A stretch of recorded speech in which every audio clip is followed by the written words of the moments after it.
My presentation will be on the ethics of breeding and purebred dogs, and the intended audience that I was kind of going for would be pretty much anyone that is wanting to get a purebred dog.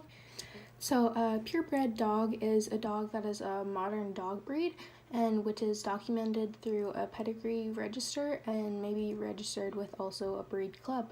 And so purebred dogs are members of modern breeds. Many breeds, because we did change them, do have inherited disorders. And so there are a few breed standards that we could change and revise to reduce the likelihood of some of these disorders. For example, the pug can avoid spina bifida, which is a defect on the spine that causes paralysis of the lower limbs. And so if they didn't have the kind of curled tail as tightly as possible over the hip, they would be able to avoid that. Because when they were older days and stuff, and before we started to modify their bodies, their tail kind of were just like a lot longer and kind of just like a loose loop instead of that tight curl that we know them so well today. Another example would be Dalmatians. So Dalmatians with patches have a less chance of being deaf, but the Dalmatian standard today says that patches are a disqualification of the dog.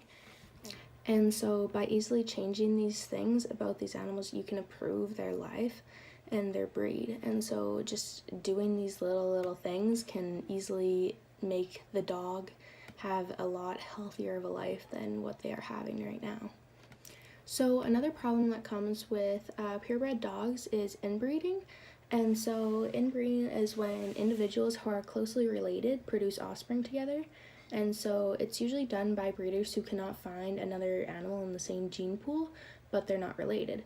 And so this happens quite often when the population is low of a certain breed of dog, and it does make a higher risk of a lot of diseases and disorders. So when you do come across inbreeding, you will come across a coefficient, and so that means pretty much the percentage of how closely related the two animals are together. And so, for example, if you were mating a brother and a sister together, the COI would be 25, whereas if you made a cousin and a cousin together, then your COI is 6.25. The genes of inbred dogs usually come out kind of wrong because in each parent there is usually a faulty gene, but then since they usually are not closely related or they won't have like the same genes, one of them will override the other one instead of keeping the faulty gene.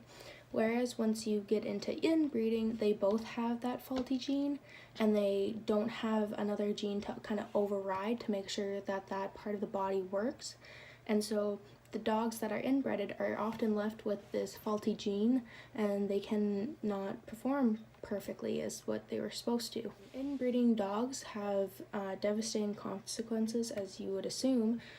Some of the effects of the gene that having the kind of defective gene would be a high risk of cancer and tumors, eye and heart disease, joint and bone disorders, immune system and neurological diseases, and even epilepsy. And so just by kind of having the same set of genes and not having one to override the faulty gene, then they are left with devastating consequences. If you look in the slide, you'll see the Bull Terrier. Before it was introduced to breeding, it was a handsome and athletic dog, but now it has a mutated skull and a thick abdomen, and so that causes a lot of problems on the dog. You'll also find the Basset Hound. He has kind of gotten lower, which means it suffered changes to its rear leg structure, and so it also suffers from vertebrae problems, and it also has excessively large ears. And so these are just kind of some of the awful changes that were made because we wanted to focus more on appearance than on the dog's own needs. And I see a very big problem in this because the dogs, you want to have your dog live forever and you want it to be a healthy dog throughout that whole time instead of suffering through so many diseases that we brought upon them. My argument on this topic would be not to get a purebred dog. Especially if you are not willing to pay for the heavy veterinarian bills that follow up with the diseases and the problems that most of these animals do have, either because of inbreeding or because we change the genetic structure of their bodies. for our appearance wise.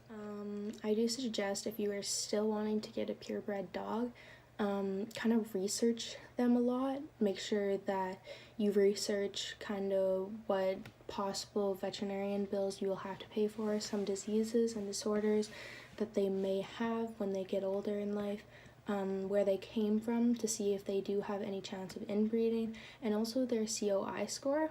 And so most dogs do have it on the registry, and so if they are a registered dog, which they should be, they will have that, and you can kind of see how far away and how much of a risk your dog has of the higher chance of cancer and like the tumors and the epilepsy and stuff.